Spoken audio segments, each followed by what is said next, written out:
लगा के मोदी जी क्या क्या किया हो रात जीएसटी लगा के मोदी जी क्या क्या किया हो रात जीएसटी लगा के मोदी जी क्या क्या किया हो रात जीएसटी लगा के मोदी जी क्या क्या किया।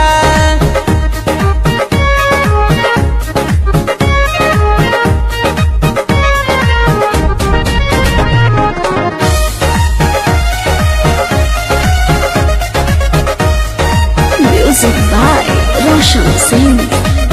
जंजीर डाल दिया चोरों के हाथ में, गरीबों को तोहफा दिए आधी आधी रात। क्या कहूँ मैं अब मोदी जी की बात रे, उन्होंने किया जीएसटी शुरुआत। पहले काला धन हटाया फिर जीएसटी लगाया, पहले काला धन हटाया फिर जीएसटी को लाया और गरीबों को सुविधा दिया।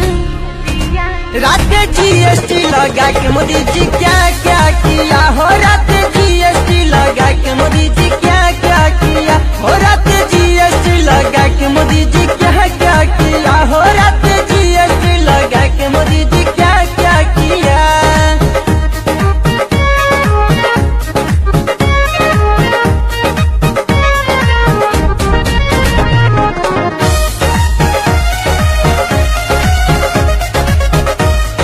Music by Roshan Singh.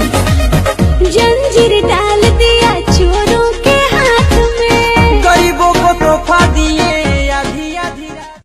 क्या कहूँ मैं अब मोदी जी की बात रे, उन्होंने किया जीएसटी शुरुआत। पहले काला धन हटाया फिर जीएसटी लगाया, पहले काला धन हटाया फिर जीएसटी को लाया और गरीबों को सुविधा दिया। रात जीएसटी लगा के मोदी जी क्या क्या किया हो रात जीएसटी लगा के मोदी जी क्या क्या किया हो रात जीएसटी लगा के मोदी जी क्या क्या किया हो रात जीएसटी लगा के मोदी जी